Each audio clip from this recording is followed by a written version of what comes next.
பொக்கிஷமான நேரம். கிறிஸ்துக்குள் பிரியமானவர்களே, பொக்கிஷமான நேரம் நிகழ்ச்சியின் மூலமாக உங்களை சந்திப்பதிலே நான் மிகுந்த மகிழ்ச்சி அடைகிறேன். யோசுவா 3வது அதிகாரம் 5வது வசனத்திலே யோசுவா ஜனங்களை நோக்கி, உங்களை பரிசுத்தம் பண்ணி கொள்ளுங்கள், நாளைக்கு கர்த்தர் உங்கள் நடுவிலே அற்புதங்களை செய்வார் என்றான்.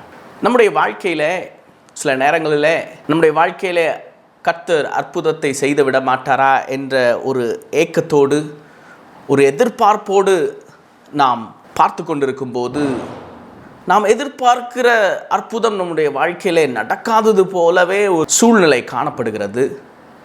அதற்கு ஒரு முக்கியமான காரணம் என்ன என்று நாம் பார்க்கும்போது, நம்மை நாம் பரிசுத்தம் பண்ணிக்கொள்ள வேண்டும். நம்முடைய வாழ்க்கையிலே பரிசுத்தம் என்பது மிகுந்த முக்கியமான ஒரு காரியம். நாம் ஏன் பரிசுத்தம் பண்ணிக்கொள்ள வேண்டும்? 1 பேதுரு 1வது அதிகாரம் 16வது வசனத்தில் எப்படியாக போடப்பட்டிருக்கிறது, நான் பரிசுத்தர், ஆகையால் நீங்களும் பரிசுத்தராய் இருங்கள் என்று எழுதியிருக்கிறதே. நம்முடைய தேவாதி தேவன் பரிசுத்தராயிருக்கிறார். அவர் பாவத்தை பாராத சுத்த கண்ணனாக இருக்கிறார். அவர் பாவம் அறியாதவர், பாவம் செய்யாதவர், பாவத்திற்கு மிகவும் தூரமானவர். அவருடைய வாழ்க்கையில் பாவம் என்ற ஒரு வார்த்தை வந்ததே இல்லை. அவர் பரிசுத்தராய் இருக்கிறது போல கர்த்தர் தன்னுடைய ஜனங்கள் பரிசுத்தமாக இருக்க வேண்டும் என்று எதிர்பார்க்கிறார். நாமும் நம்முடைய வாழ்க்கையிலே நாம் எந்தெந்த காரியங்களில் குறை உள்ளவர்களாக, பரிசுத்த குறைச்சல் உள்ளவர்களாக இருப்போம் என்கிறதை நாம் நிதானித்து பார்த்து அந்தந்த காரியங்களிலே நாம் பரிசுத்தம் பண்ணிக்கொள்ள வேண்டும். நம்முடைய வாழ்க்கையிலே நாம் பரிசுத்தத்திலே குறைவுள்ளவர்களாக காணப்படுவோம் என்று சொன்னால், அந்த காரியங்களிலே பரிசுத்தத்தை நாம் மேம்படுத்துவதற்கான காரியங்களை மேம்படுத்துவதற்கான வழிமுறைகளை நாம் கையாள வேண்டும். நாம் எவற்றையெல்லாம் பரிசுத்தம் பண்ணிக்கொள்ள வேண்டும்? எபேசியர் 4வது அதிகாரம் 29வது வசனத்தில் வாசிக்கிறோம், கெட்ட வார்த்தை ஒன்றும் உங்கள் வாயிலிருந்து புறப்பட வேண்டாம், பக்தி விருத்திக்கு ஏதுவான நல்ல வார்த்தை உண்டானால் அதையே கேட்கிறவர்களுக்கு பிரயோஜனம் உண்டாகும்படி பேசுங்கள். நாம் முதலாவதாக நம்முடைய வார்த்தையிலே பரிசுத்தம் வேண்டும். கெட்ட வார்த்தை ஒன்றும் நம்முடைய வாயிலிருந்து புறப்படவே கூடாது. நாம் கெட்ட வார்த்தைகளை பேசுவோம் என்று சொன்னால் அதை கர்த்தர் முற்றிலுமாக அருவருக்கிறார். கெட்ட வார்த்தை நம்முடைய வாயிலிருந்து புறப்படக்கூடாது. யோவான் சுவிசேஷம் 1வது அதிகாரம் 1வது வசனத்திலே வாசிக்கிறோம், ஆதியிலே வார்த்தை இருந்தது, அந்த வார்த்தை தேவனிடத்தில் இருந்தது, அந்த வார்த்தை தேவனாய் இருந்தது என்று நாம் வாசிக்கிறோம். நம்முடைய தேவன் வார்த்தையின் தேவனாய் இருக்கிறார். நாம் பேசுகிற ஒவ்வொரு விசுவாசமான வார்த்தைக்கு அவர் பதிலளிக்கிறார். விசுவாசமான வார்த்தைகள் நம்முடைய வாயிலிருந்து புறப்படும் என்று சொன்னால் அதை கனப்படுத்துகிறார் நம்முடைய கர்த்தாதி கர்த்தர். நம்முடைய வாயிலிருந்து கெட்ட வார்த்தைகள் புறப்பட்டு வரும் என்று சொன்னால் அது நம்முடைய வாழ்க்கையே அழிக்கக்கூடிய வார்த்தையாக நம்முடைய வாழ்க்கையிலே அது செயல்படுகிறதாக காணப்படுகிறது. அதில் நாம் மிகுந்த ஜாக்கிரதை உள்ளவர்களாக காணப்பட வேண்டும். நாம் எப்படிப்பட்ட வார்த்தைகளை பிரயோகிக்கிறோம், எப்படிப்பட்ட வார்த்தைகள் நம்முடைய வாயிலிருந்து புறப்பட்டு வருகிறது? நாம் பேசுகிற வார்த்தை மற்றொருவரை புண்படுத்துகிறதா இருக்கிறதா? நாம் பேசுகிற வார்த்தை மற்றொருவருக்கு இடரல் உண்டாகிறதாக காணப்படுகிறதா என்பதை நாம் யோசித்து பார்க்க வேண்டும். கெட்ட வார்த்தை ஒன்றும் உங்களுடைய வாயிலிருந்து புறப்பட வேண்டாம். பக்தி விருத்திக்கு ஏதுவான நல்ல வார்த்தை உண்டானால் அதையே கேட்கிறவர்களுக்கு பிரயோஜனம் உண்டாகும்படி பேசுங்கள். கெட்ட வார்த்தையை ரொம்ப சரளமாக பேசி கொண்டிருக்கிறீங்களா? கர்த்தர் உங்களோடு பேச விரும்புகிறார். பிரியமான தேவ பிள்ளையே, நீங்கள் கெட்ட வார்த்தை பேசாதீங்க, நல்ல வார்த்தையை பேசுங்க. பக்தி விருத்திக்கு ஏதுவான நல்ல வார்த்தையை பேசுங்க. உங்கள் நாவிலே பரிசுத்தத்தை காத்துக்கொள்ளுங்கள், உங்கள் வார்த்தையிலே பரிசுத்தத்தை காத்துக்கொள்ளுங்கள். அதுதான் கர்த்தர் உங்களுடைய வாழ்க்கையிலே எதிர்பார்த்து கொண்டிருக்கிறார். நீங்கள் பரிசுத்தம் பண்ணிக்கொள்ள வேண்டும் என்பதை கர்த்தர் உங்களுடைய வாழ்க்கையில எதிர்பார்த்து கொண்டிருக்கிறார். அடுத்ததாக நாம் பரிசுத்தம் பண்ண வேண்டிய ஒரு காரியம், யாக்கோபு 4வது அதிகாரம் 8வது வசனத்தில், தேவனிடத்தில் சேருங்கள், அப்பொழுது அவர் உங்களிடத்தில் சேருவார். பாவிகளே, உங்கள் கைகளை சுத்திகரியுங்கள், இரு மனமுள்ளவர்களே உங்கள் இருதயங்களை பரிசுத்தமாக்குங்கள். நம்முடைய இருதயத்தை நாம் பரிசுத்தம் பண்ண வேண்டும். மனிதன் முகத்தை பார்க்கிறான், கர்த்தர் இருதயத்தை பார்க்கிறார். முகத்தை பிரகாசப்படுத்துவதற்கு நாம் எவ்வளவு முயற்சி எடுத்தாலும் நம்முடைய இருதயத்தில் நினைவுகள் தான் வாயின் வார்த்தைகளாக வெளிப்படும். நாம் முகத்திலே எவ்வளவு நம்ம பிரகாசமாக்குவதற்கு எவ்வளவு முயற்சிகளை எடுத்தாலும் இருதயத்தில் ஒரு நல்ல நினைவுகள் இல்லை என்று சொன்னால், நம்முடைய இருதயம் பரிசுத்தமாக இல்லை என்று சொன்னால், அது நம்முடைய முகத்தில் காணப்பட்டுவிடும். இருதயத்திலே பரிசுத்தம் காணப்பட வேண்டும். இருதயத்திலே வீணான பெருமைகள், வீணான பொறாமைகள், இப்படிப்பட்ட காரியங்களை நம்முடைய இருதயத்திலிருந்து எடுத்து வெளியே போட்டுவிட்டு நம்முடைய இருதயத்தை பரிசுத்தம் உள்ளதாக காத்து கொள்ள வேண்டும். கர்த்தர் நம்முடைய வாழ்க்கையில் எதிர்பார்க்கிற ஒரு காரியம், நாம் பரிசுத்தம் உள்ளவர்களாக காணப்பட வேண்டும். அவர் எப்படி பரிசுத்தம் உள்ளவராக இருக்கிறாரோ அதே போல நம்முடைய வாழ்க்கையிலே நாமும் பரிசுத்தம் உள்ளவர்களாக காணப்பட வேண்டும். நம்முடைய இருதயம் சுத்தம் உள்ளதாக, வீணான பேச்சுக்களுக்கு நம்முடைய வாயை ஒப்பு கொடுக்காதபடிக்கு, வீணான பொறாமை கொள்ளாதபடிக்கு, வீணான சிந்தனை நம்முடைய இருதயத்தில் ஆட்கொள்ளாதபடிக்கு நாம் ஜாக்கிரதை உள்ளவர்களாக காணப்பட வேண்டும். நம்முடைய இருதயத்திலே பரிசுத்தம் வேண்டும். 2 கொரிந்தியர் 7:1 இப்படியாக நாம் வாசிக்கிறோம். இப்படிப்பட்ட வாக்குத்தத்தங்கள் நமக்கு உண்டாயிருக்கிறபடினால், பிரியமானவர்களே, மாம்சத்திலும் ஆவியிலும் உண்டான எல்லா அகசியும் நீங்க நம்மை சுத்திகரித்து கொண்டு பரிசுத்தமாக்குதலை தேவ பக்தியோடு பூரணப்படுத்த கடவோம். நம்முடைய ஆவி, ஆத்மா, சரீரத்தில் நாம் பரிசுத்தம் காத்து கொள்ள வேண்டும். நாம் மிகுந்த பிரயாசப்பட்டு நம்முடைய வாழ்க்கையில் பரிசுத்த ஆவியை பெற்றுக்கொள்கிறோம். பரிசுத்த ஆவி உங்களிடத்தில் வரும்போது நீங்கள் சாட்சி உள்ளவர்களாக இருப்பீர்கள். பரிசுத்த ஆவியை நீங்கள் பெற்றுக்கொண்ட நீங்கள் அதை அவித்து போடாதிருங்கள். ஆவி, ஆத்மா, சரீரத்திலே பரிசுத்தம் வேண்டும். ஆத்மாவிலே பரிசுத்த குலைச்சலை உண்டு பண்ணி விடாதிருங்க. நம்முடைய சரீரத்திலே நாம் பரிசுத்தத்தை காத்துக்கொள்ள வேண்டும். நம்முடைய சரீரம் நமக்கு சொந்தமானதல்ல. நம்முடைய இஷ்டப்படி, நமக்கு வேண்டியபடி, நமக்கு பிரியமானபடி எல்லாம் செய்து கொள்ளலாம், எல்லா பாவங்களையும் நான் செய்து கொள்ளலாம் என்ற அதிகாரம் நம்முடைய சரீரத்தின் மேலே நமக்கு கிடையவே கிடையாது. மனிதர்களுடைய சரீரத்தின் மேலே அவர்களுக்கான அதிகாரம் கிடையாது. அதன் அதிகாரம் நமது தேவாதி தேவன் இயேசு கிறிஸ்துவினுடைய கரத்திலே இருக்கிறது. நாம் நம்முடைய சரீரத்திலே கீறிக்கொள்ளக்கூடாது. உங்களுக்கு இஷ்டமானவர்களுடைய பெயர்களை உங்களுடைய சரீரத்திலே கீறி கொண்டிருக்கிறீர்களா? அதில் நீங்கள் ஜாக்கிரதை உள்ளவர்களாக காணப்படுங்கள். அது கர்த்தருக்கு பிரியமான காரியம் அல்ல. நீங்கள் உங்களுடைய சரீரத்தை கீறி கொள்ளாதிருங்கள். உங்கள் சரீரத்தின் அதிகாரம் இயேசு கிறிஸ்துவனுடைய கரத்தில் இருக்கிறது. சரீரத்தை பரிசுத்தத்தோடு பாதுகாத்து கொள்ளுங்கள். எந்த பாவத்திற்கும் உட்பட்டு விடாதபடிக்கு சரீரத்தில் மிகுந்த ஜாக்கிரதையோடு நீங்கள் பாதுகாத்து கொள்ளுங்கள். ஆவி, ஆத்மா, சரீரத்திலே பரிசுத்தத்தை காத்து கொள்ளுங்கள். உங்களுடைய வார்த்தையிலே பரிசுத்தத்தை காத்துக்கொள்ளுங்கள். உங்களுடைய இருதயங்களிலே பரிசுத்தத்தை காத்துக்கொள்ளுங்கள். உங்களுடைய ஆவி, ஆத்மா, சரீரத்திலே பரிசுத்தத்தை காத்துக்கொள்ளுங்கள். இந்த காரியங்களிலே, இந்த நிலைமைகளிலே நீங்கள் பரிசுத்தத்தை பாதுகாத்து கொள்வீர்கள் என்று சொன்னால், பரிசுத்தத்தை உங்களுடைய வாழ்க்கையிலே கொண்டு வருவீர்கள் என்று சொன்னால், கர்த்தர் உங்கள் நடுவிலே அற்புதங்களை செய்வார் என்று யோசுவாவின் புஸ்தகத்திலே நாம் வாசிக்கிறோம். இஸ்ரவேல் ஜனங்களை எகிப்து தேசத்திலிருந்து கானான் தேசத்திற்கு கொண்டு வருகிற மிகப்பெரிய பொறுப்பு முதலாவதாக மோசேவினிடத்திலே கொடுக்கப்பட்டது. ஆண்டவர் யோசுவாவினிடத்திலே சொன்ன ஒரு காரியம், நான் மோசேயோடு இருந்தது போல உன்னோடும் இருப்பேன் என்று சொன்னார். மோசேவோடு பல நிலைமைகளிலே அவன் பிறந்தது முதல் கொண்டு அவனுடைய வாழ்க்கையிலே மிகுந்த போராட்டங்கள் காணப்பட்டது. மோசே உயிர் வாழ்வதற்கான சாத்தியக்கூறுகள் எதுவுமே இல்லாத ஒரு சூழ்நிலை இருந்தபோது கர்த்தர் மோசேயோடு கூட இருந்து அவனை ஒவ்வொரு காரியங்களிலும் பாதுகாத்தார், மேன்மையாக வழி நடத்தினார். இஸ்ரவேல் ஜனங்களை எகிப்து தேசத்திலிருந்து கானான் தேசத்திற்கு கொண்டு வரும்படியான மிகப்பெரிய பொறுப்பை மோசேயினிடத்திலே கொடுத்து அந்த ஜனங்களை வழி நடத்துவதற்கான கிருபைகளை மோசேவினிடத்திலே கர்த்தர் கொடுத்தார். அந்த பொறுப்பு யோசுவாவினிடத்திலே கடந்து வந்தது. அந்த நேரத்தில் அவர்கள் கானான் தேசத்திற்கு செல்வதற்கு முன்பாக அவர்களுக்கு இருந்த மிகப்பெரிய தடை யோர்தான் நதி. அந்த யோர்தான் நதியிலே அவர்கள் செல்ல வேண்டுமானால் நாங்கள் மூழ்கி போய் விடுவோமோ, இந்த யோர்தானை நாங்கள் எப்படி கடந்து செல்ல போகிறோம் என்கிற மிகப்பெரிய கலக்கம், வேதனை உண்டானது அவர்களுக்கு. அந்த நேரத்திலே அவர்கள் திகைத்து கொண்டிருந்தார்கள். எப்படி நாம் கானான் தேசத்துக்குள்ளே அடியெடுத்து வைக்க போகிறோம்? அவர்களுக்கு முன்பாக காணப்பட்டது இந்த யோர்தானும் இந்த எரிகோவும் மிகப்பெரிய தடையாக காணப்பட்டது, மிகப்பெரிய கலக்கமாக காணப்பட்டது, மிகப்பெரிய போராட்டமாக காணப்பட்டது. யோர்தானை கடக்க முயற்சி செய்து அதில் மூழ்கி விடுவோமோ? நம்முடைய வாழ்க்கையில யோசிச்சு பாருங்க.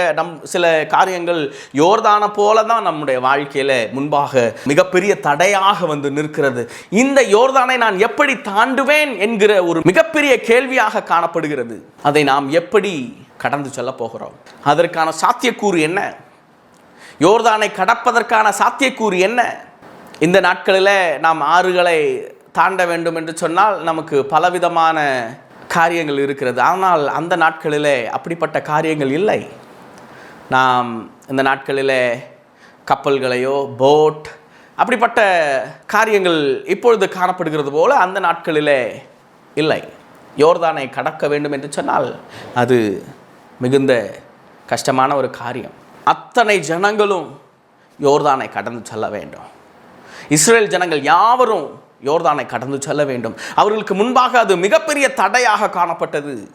எப்படி கடக்க போகிறோம்? நம்முடைய வாழ்க்கையிலையும் சில யோர்தான் நமக்கு முன்பாக மிகப்பெரிய தடையாக வந்து நிற்கும்போது நாம் மிகவும் கலங்கி போய், சோர்வடைந்து, திகைத்து போய், பயமுற்று பலவித கேள்விகள் நம்முடைய வாழ்க்கையில கடந்து வருகிறது. இந்த யோர்தானை நான் எப்படி தாண்ட போகிறேன்? இந்த யோர்தானை நான் எப்படி கடக்கப் போகிறேன் என்கிற கேள்விகள் நம்முடைய வாழ்க்கையில கடந்து வருகிறது. கர்த்தர் அதிசயத்தின் தேவன். அவர் அதிசயமான விதங்களிலே நம்முடைய வாழ்க்கையிலே கிரியை செய்கிறார். யோசுவா ஜனங்களை நோக்கி, உங்களை பரிசுத்தம் பண்ணிக்கொள்ளுங்கள், நாளைக்கு கர்த்தர் உங்கள் நடுவிலே அற்புதங்களை செய்வார். ஆமென். நாளைக்கு கர்த்தர் உங்கள் நடுவிலே அற்புதங்களை செய்வார். யோசுவா 3:17 வாசிக்கிறோம், சகல ஜனங்களும் யோர்தானை கடந்து தீருமளவும் கர்த்தருடைய உடன்படிக்கை பெட்டியை சுமக்கிற ஆசாரியர்கள் யோர்தானின் நடுவிலே தண்ணீரில்லாத தரையில் காலூன்றி நிற்கும் போது இஸ்ரவேலர் எல்லாரும் தண்ணீரற்ற உலர்ந்த தரை வழியாய் கடந்து போனார்கள். ஆமென். உடன்படிக்கை பெட்டியை அந்த யோர்தானின் மீது வைத்தபோது அந்த யோர்தான் ஒரு குவியலாக நின்றது.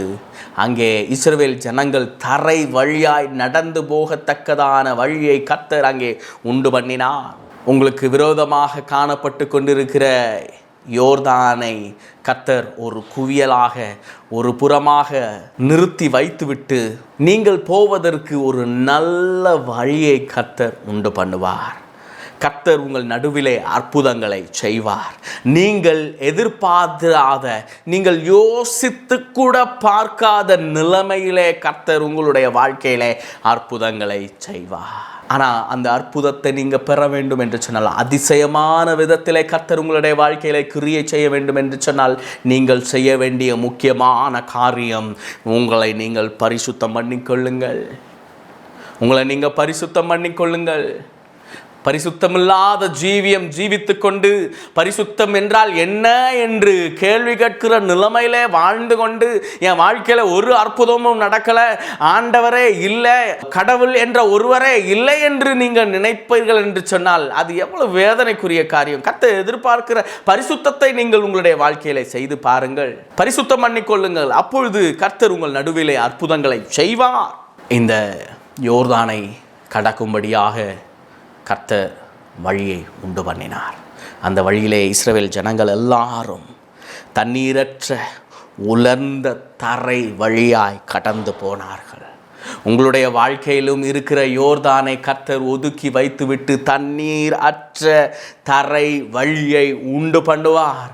வழியை உண்டு பண்ணுவார். வழி இல்லாத இடத்திலே வழியை உண்டு பண்ண என் தேவனால் கூடும். தேவனால் கூடாத காரியம் ஒன்றுமில்லை என்று நாம் வாசிக்கிறோம் வேதத்தில்.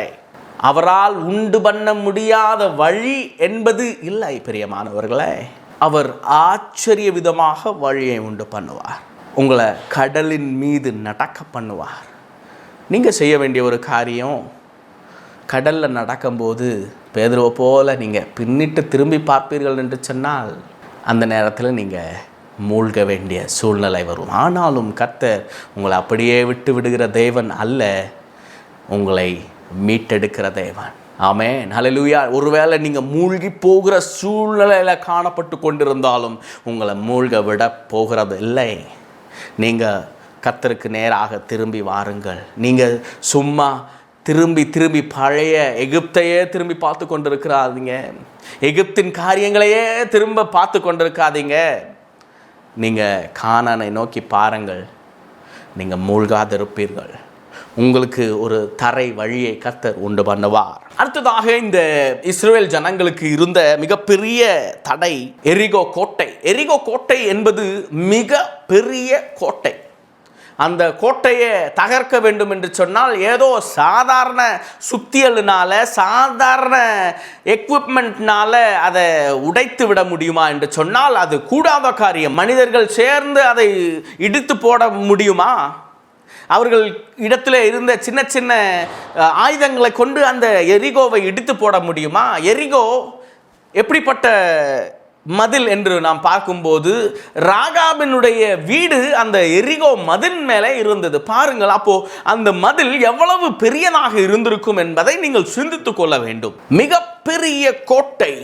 அந்த கோட்டையை தாண்டினால் தான் எரிகோவை நாம் சுதந்திரித்து கொள்ள முடியும். எரிகோவை நாம் சுதந்திரிக்க வேண்டும் என்று சொன்னால் அந்த கோட்டை தகர்க்கப்பட வேண்டும். அந்த கோட்டையை தகர்ப்பதற்கு நம்மிடத்தில் என்ன ஆயுதம் இருக்கிறது? நமக்கு என்ன பலம் இருக்கிறது? நம்முடைய சொந்த பலம் போதுமா? என்னிடத்தில் இருக்கிற பலத்தை கொண்டு நான் ஏதாயிலும் செய்ய முடியுமா? நீங்கள் உங்கள் சொந்த பலத்தில் ரொம்ப உங்களுடைய நம்பிக்கை வைத்திருக்கிறீங்களா? நான் அதை செஞ்சிடுவேன், நான் இதை செஞ்சிடுவேன்னு சொல்லிட்டு நீங்கள் உங்கள் சொந்த பலத்தில் ரொம்ப நம்பிக்கையை வைத்திருக்கிறீங்களா? கொஞ்சம் யோசிச்சு பாருங்கள்.